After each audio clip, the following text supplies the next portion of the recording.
Breakout strategies. Setting a support line, then a resistance line, and waiting for that one moment to happen, when the price suddenly breaks through. And when it breaks through, it really breaks through. But how do you trade this strategy successfully? Is there even a strategy? Are there any secrets? Well, yes, there's a couple. And lucky for you, I'm about to share them in this video. Let's not waste any time. Let's get straight to it. Has this ever happened to you? You set your support line, you set your resistance line, and wait for a breakout to happen. Once you see that the price suddenly breaks through your resistance, you enter a trade extremely excited because you're prepared for a huge jump in price. You get your popcorn, sit down, stare at your monitor, but then suddenly the price reverses and dips. You stare at your screen confused on what just happened, and your portfolio just tanked. Well, I'm going to teach you a secret so this never happens to you again. So the first question we need to ask ourselves is, what is a breakout? Well, a breakout is when you have a support and resistance where there are multiple key rejections for both. The actual breakout happens when the price bursts through one of those key levels. And notice what happens. When the price does break through, it starts soaring, making this point right here a great entry point. But the question is, how do we find setups like this, where the market could potentially have a breakout? The answer is breakout patterns. I'm sure you've all seen these before, but there are multiple key breakout patterns you should have in the back of your head when trading. There's the flag, wedge, pennant, triangle, and rectangle. Now, the problem I see a lot of people doing is they are looking for the exact price action that is in the pattern image. The price will rarely mimic the exact pattern, if ever. So you're not exactly looking for the exact price action that happens in the image, you're looking for the key support and resistance levels that make that pattern. Now, to be honest, it doesn't matter which pattern you get. Hell, you don't even have to memorize the names of the patterns. The key thing you have to take away from this is that all these patterns have something in common. The price consolidates, making two key levels, then eventually breaks out. So here we found price movement that looks as if it has multiple key points of support and resistance. The more key points, the better. We acknowledge this is happening, so we put a support and resistance line, making a flag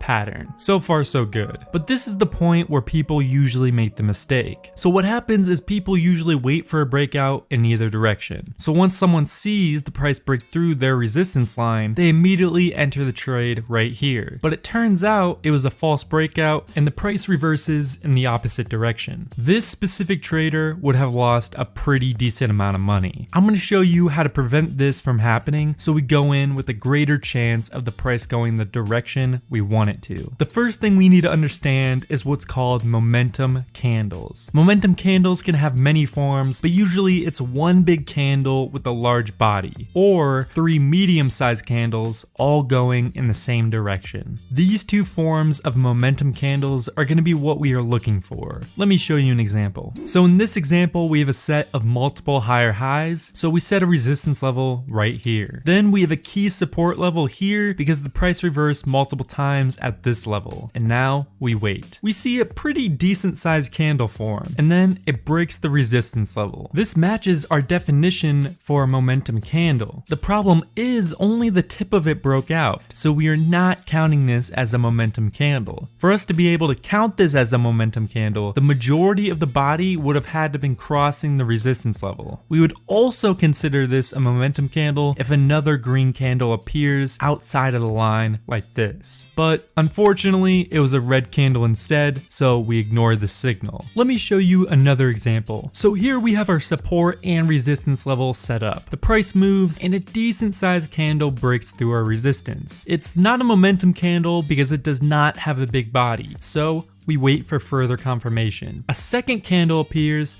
but it's still a pretty small candle. And as we said before, we will only count it as a momentum candle if it has a huge body or there are 3 green candles. So we wait again. Then a third green candle pops up, which is an extremely bullish sign. So this is where we enter the trade. Now, there are 3 different scenarios that could happen. The price keeps going up from here, the price goes back down to the resistance level and bounces off, or the price breaks through the resistance level and falls back down and counts this as a false breakout. breakout. So what should we do? Should we wait for a pullback to happen, or should we enter the trade right now? Well, what I like to do is set up a strategy so the odds are always in my favor no matter what the outcome is. Rather than wait for a pullback, I'm going to enter the trade at the close of this momentum candle. Then I will set my stop loss right below the resistance level. This way, if the price does end up going down and doing a pullback and bouncing off the resistance level, it does not reach my stop loss and I still make profit. Or if the price decides to go straight up from here, I'm in the trade. Considering this candle right here is a momentum candle, it's a very low chance that it'll be a false breakout. But in the off chance it were, I still have a stop loss in case the price decided to drop. Now that we have our entry point, we need to figure out an exit strategy. With breakouts, they tend to have large upsides. So if we decided to do just a normal 1.5 ratio, we would be missing out on a ton of profit.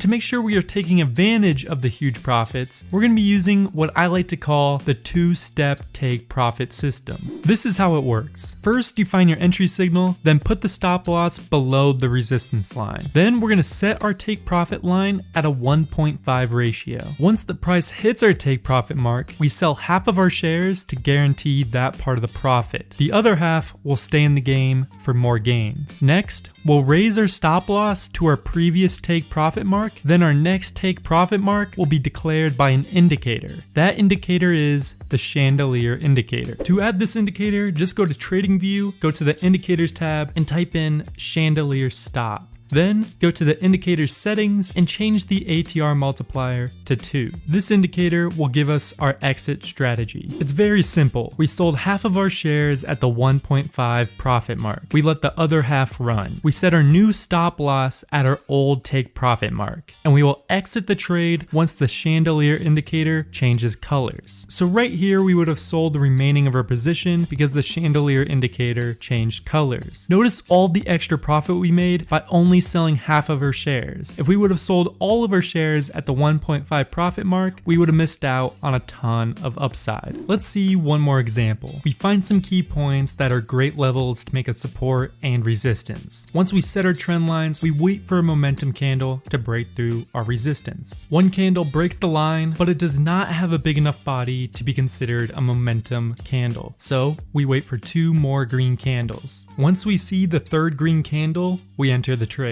We then put our stop loss below the resistance line and set our take profit to a 1.5 ratio. We then wait for the price to hit our take profit, then we sell half of our shares. After we sold half of our shares, we move our stop loss to our old take profit mark. Then we turn on the chandelier indicator. We then wait